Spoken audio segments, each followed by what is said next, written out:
Hello and welcome to the Voice of TOD. I'm Tom, and in this video I'm going to give you my thoughts on the first two episodes of The Mandalorian Season 3. I didn't do this last week because I didn't think there was enough to talk about. From episode 1 alone, it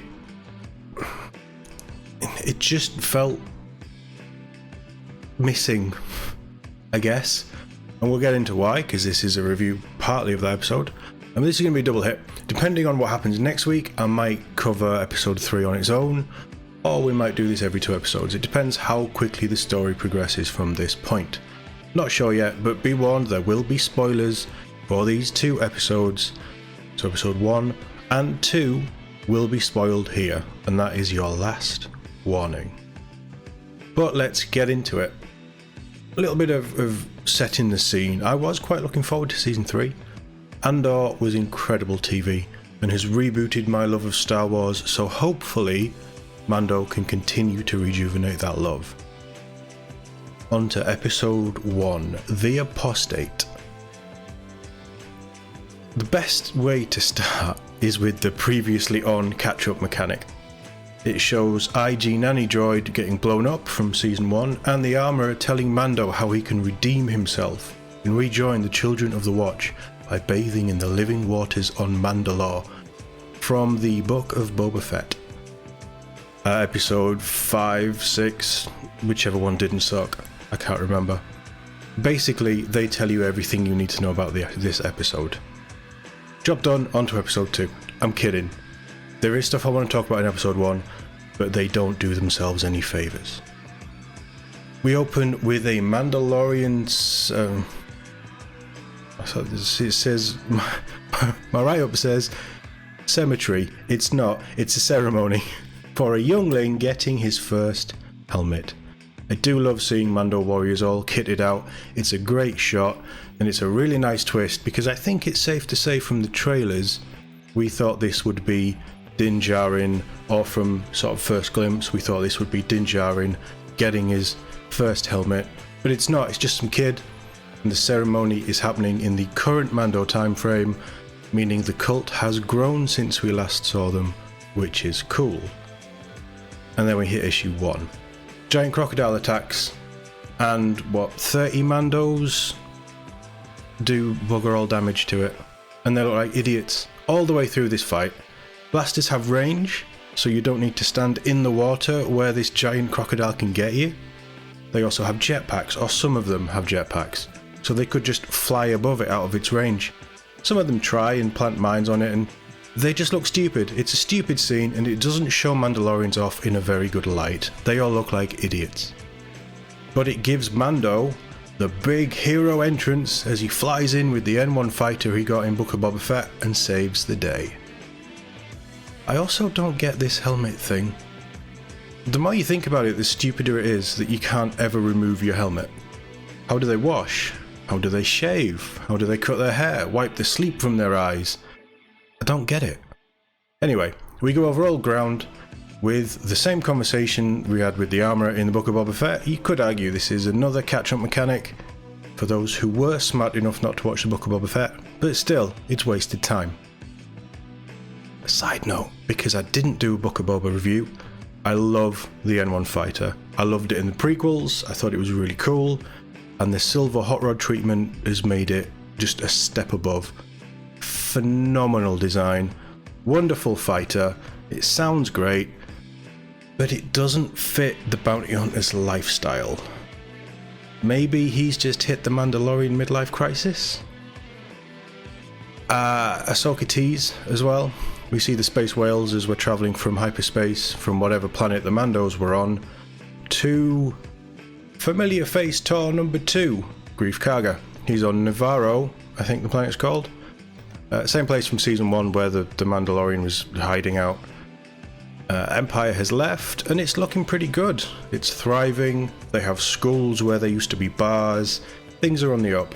I actually like this scene. I really like Greef Karga as well. Carl Weathers he's cool. He just oozes cool and charisma on the screen. And there's a little bit of trouble with some local pirates who have appeared after God knows how long. They have a bit of beef with Greef Karga. this is a really cool scene. I really liked it. I love when the show goes Western, and they do it so well. Gives us a glimpse of what the Mandalorian could have been. But there's a Western style shootout. It's cool, but pirates dealt with. Mando's just here on business. He needs a droid to help him explore Mandalore since it was purged. And that droid has to be IG Nanny Droid. No other droid will do. Despite IG Nanny Droid being blown up with a bomb in its chest, somehow the head and torso are still intact. But it can't be repaired. Unless Mando asks a second time, and then apparently it can be repaired. Cue Member Berry number 1 from The Fall of Skywalker as Babu Frick and his buddies again state that Nanny Droid cannot be fixed. But Mando says he'll find them the part they need, then suddenly it's all going to be fine. Despite the shockingly bad writing, I liked this scene. The level of snark from the little guys was funny, and it had one of Grogu's best moments. Now, we have a main mission and a side quest, and Mando leaves to find the part for Nanny Droid that won't even fit in his starfighter, and as he leaves Navarro, we run into the pirates, who try and ambush him, but I actually really like this space battle. It looks great. The pirate ships look great. I don't know what they are. I don't know if they've been in Clone Wars, Rebels, wherever, but they're just a really cool design, and it was a really good dogfight. We get to see what this N1 can do. Phenomenal, really fun, and I like the twist and turn, sort of prey becoming the predator kind of style in this fight. Really liked it. A lot of fun, little dogfight through an asteroid belt.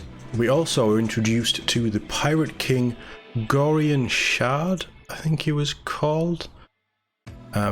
Basically, if you picture Swamp Thing and Davy Jones crossed together in a weird, like, sci-fi, Star Wars, alien way, you'd be in the right ballpark. It's a very odd design. And it's a blink and you'll miss it. He's mentioned a couple of times, you see him, and then he's going to show up later in the season, surely.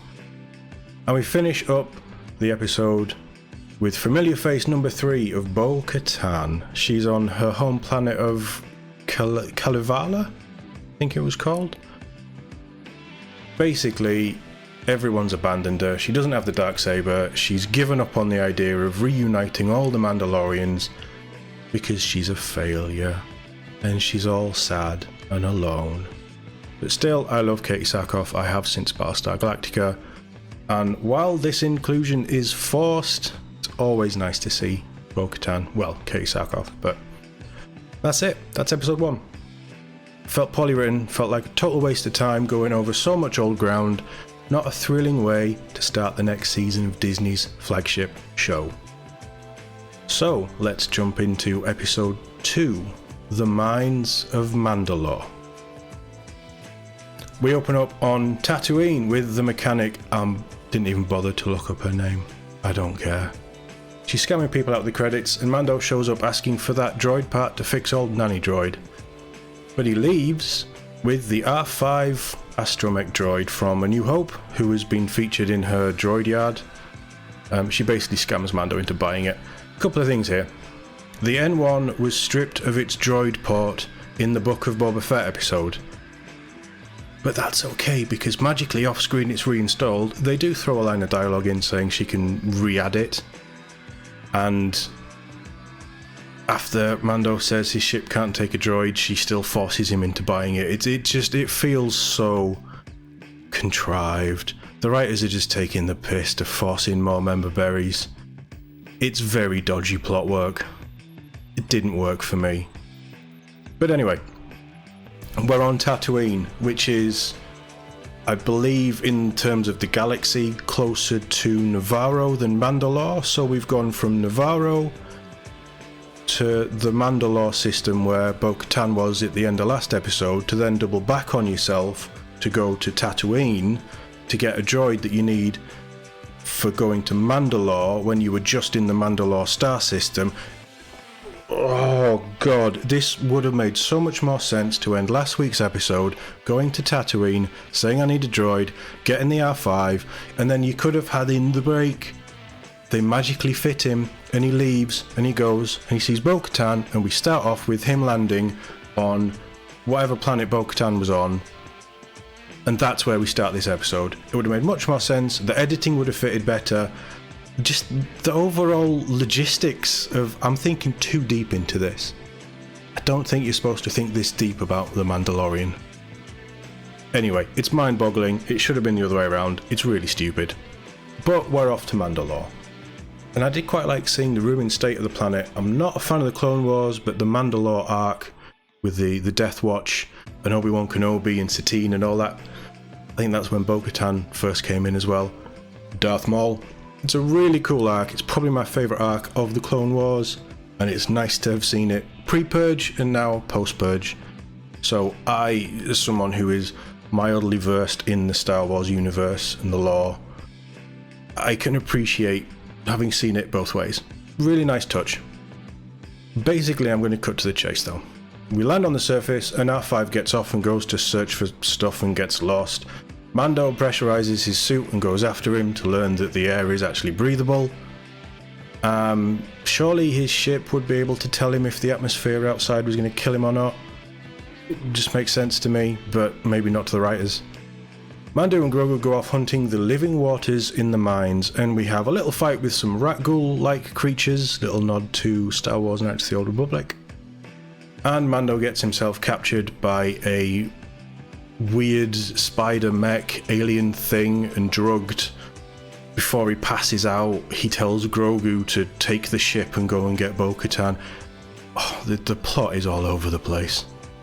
It doesn't make sense when you think about it. Very contrived. It's a silly way to try and get Bo-Katan basically in there onto Mandalore to help him.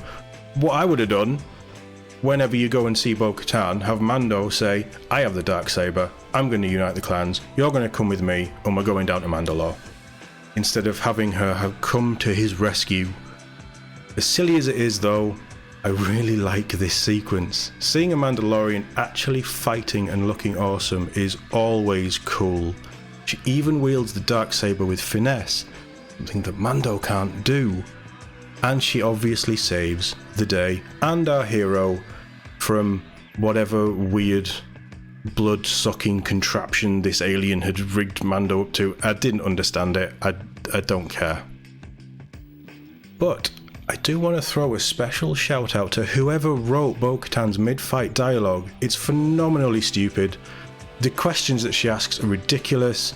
It's the worst dialogue I've heard in a very long time, so thank you very much for the chuckle that I got hearing that stupidity. Anyway, Bo-Katan takes pity on Mando and leads him to the living waters. We get a little back and forth about them and their respective views on Mandalorian culture, a bit of old lore. It really works in to fill in the gaps for people who probably didn't watch Clone Wars or don't know as much, but it was really cool. It was a nice inclusion and a nice little back and forward between Mando and Bo-Katan. I liked it. Then we get to the living waters, and Mando goes for a little swim, ends up falling into an underwater ravine, and Bo-Katan has to go and save him for the second time in about 5 minutes. For plot reasons, jetpacks work underwater too. So that might come up later on. I think that happened in season 2 actually. Can't really remember. But there is a big reveal right at the end, just as they're coming up to the surface. It's really cool. I'm not going to spoil it here, because I think it's going to play into the next episode or the rest of the season in quite a heavy way. But it was very, very cool if you like Mandalorian culture. Outside of Bo-Katan being an absolute badass and a few Clone Wars member berries, this was another poorly written episode. It makes the title character look like a demoted co-star who can't even look after himself. Mando really is a stupid child in fancy armour. When The Mandalorian was announced, I was hoping for a badass bounty hunter space western, but we've ended up with look at the little baby Yoda, live action Saturday morning cartoon. It's best to not think too hard about the plot because it falls apart at the merest second glance. That said, I do enjoy watching this show. It is pure Star Wars distilled down into bite-sized episodes. It has too many member berries and nostalgia hits to have a fluid storyline, and that's kind of killing it for me. I felt like Mando was going to be better than it is. Having seen the Book of Boba Fett episode Return of the Mandalorian, that was peak Mando badassery for me. We got a cool bounty hunter fight, we got a little character development, we got a sleek new ship, and it all happened in the space of one of these episodes. But in his own show, Mando seems to be clueless, useless, and an utter waste of everyone's time. Honestly, I think I want more from Star Wars that this show can deliver. After watching the phenomenal Andor, I want some very adult Star Wars and something deeper that the writers seemingly can't deliver in The Mandalorian.